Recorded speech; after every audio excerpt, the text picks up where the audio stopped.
Pozdrav svima friendovi i ovo je još jedan moj tutorial.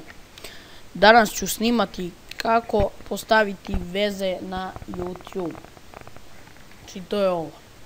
Ali pre toga bih da se zahvalim za 3027 prikaza, mislim to je gledalca, i 33 prijavljenih korisnika. Hvala puno, ovo je veliki napredak za mene na početku. Pa hajde da vam pokažem kako postaviti veze.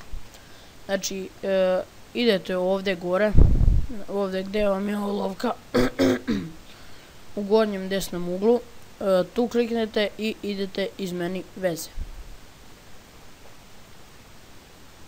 Kada ste tu kliknuli i sada idete dodaj i na primjer kopirate neku vezu, evo neki link i nalepite ga.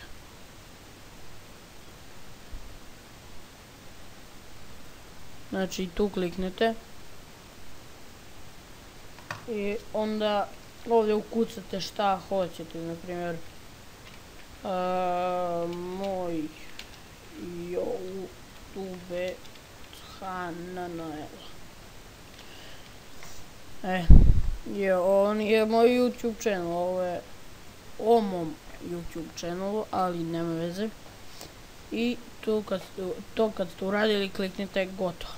Znači vi kliknete gotovo, ja neću jer imam već Facebook stranicu i Facebook grupu, i tu kliknete.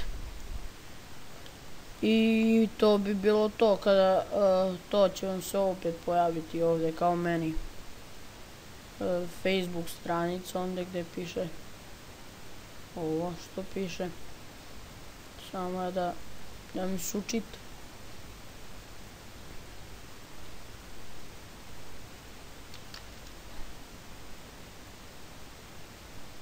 Ukočilo se nešto.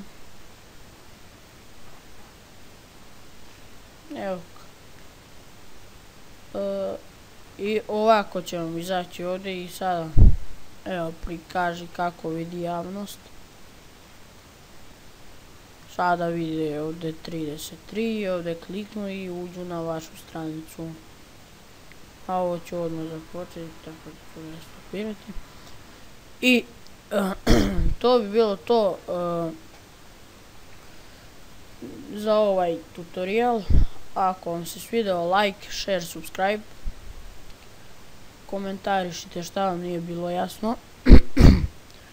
I to je to. Hvala vam na ovim pregledima i na ovim 33 subscribera. I na stranici imam valjda 178, nisam baš siguran, ali tu je negdje. I to je bilo to, friendovi, za ovaj video, i vidimo se u sljedećem.